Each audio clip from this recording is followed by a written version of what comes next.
আমি একজন খুব সাধারণ একটি মেয়ে। আমার বাবা কৃষকের কাজ করে। আমাদের নুন আনতে পান্তা ফুরোয়। একটা কথা আছে না? পরিবারের বড় মেয়ে আমি। খুব তাড়াতাড়ি আমাকে বিয়ে দিতে হবে। এর মধ্যে বাবা একটি ভালো ছেলেও পেয়েছে। ছেলে বউ নিয়ে শহরেই থাকবে। ১০-১২ হাজার টাকা বেতন পায়।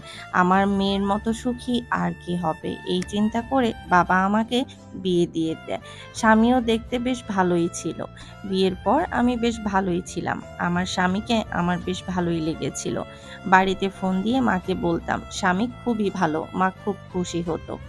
কিন্তু বুঝতে পারলাম বিয়ের ১.৫ বছর পর, যখন আমি অন্তঃসত্ত্বা হলাম, আমার প্রতি আমার স্বামী অমনোযোগী হয়ে যায়। অথচ এই সময়টাতে একজন স্ত্রী হিসেবে আমি চাইতাম তার কাছে ভালোবাসা, একটু টেক কেয়ার, সে আমার যত্ন নিবে। কিন্তু সেটা আর আমার ভাগ্যে জোটে না। বরং আমার চোখের সামনেই তাকে আমি বদলে যেতে দেখি। একা সংসার, কাছে কোনো আত্মীয়স্বজনও নেই। এ অবস্থাতেও সব কাজ আমাকেই করতে হতো। এই ৯টা মাস কিভাবে যাবে এটাই চিন্তা করতাম।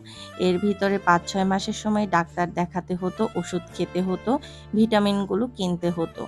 অথচ আমার স্বামী কখনোই আমাকে ডাক্তারের কাছে নিয়ে যায়নি। কারণ তার আমাকে আর কেন জানি ভালো লাগতো না। আমি কারণটা কোনোভাবেই বুঝতে পারছিলাম না। দেখতে, দেখতে ৯ মাস হয়ে যায়। আমার বাচ্চা হওয়ার সময় ঘনিয়ে আসে। সে আমাকে ক্লিনিকে নিয়ে ভর্তি করিয়ে দিয়েছিল। এরপর আর তার দেখা নেই। টাকা দিয়ে সে সব দায় সারে। সদ্য ভূমিষ্ঠ মেয়েকে নিয়ে আমি একাই বাড়ি ফিরে আসি। বাড়ি ফিরে দেখি তার কোনো প্রতিক্রিয়াই নেই। সে আগের মতোই সকালে অফিসে যাচ্ছে, রাতে ফিরছে। আমার প্রতি বা আমার মেয়ের প্রতি তার কোনো যত্ন নেই। মেয়ের প্রতিও তার কোনো ভালোবাসা নেই। দেখতে, দেখতে ২টা বছর হয়ে যাচ্ছিল।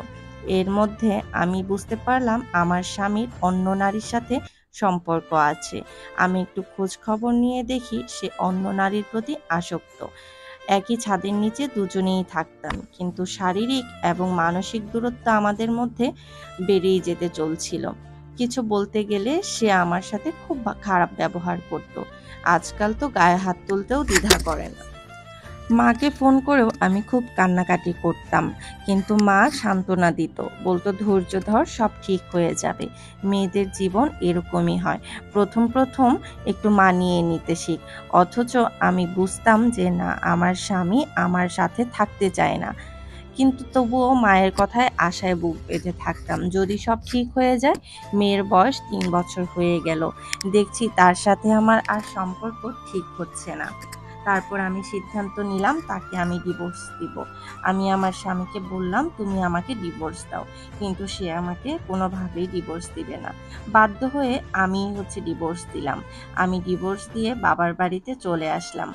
বাবার বাড়িতে আসার পরে সবাই শুধু আমারই দোষ খুঁজে বেড়াচ্ছে। আমার যদি দোষ না থাকতো আমি কেন তাকে ডিভোর্স দিব?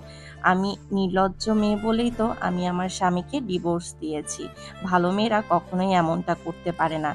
একমাত্র খারাপ মেয়েরাই এরকম করতে পারে। এমন হাজার কথা রটতে থাকে আমাকে নিয়ে। তবুও আমি বলব, এখন আমি খুব ভালো আছি।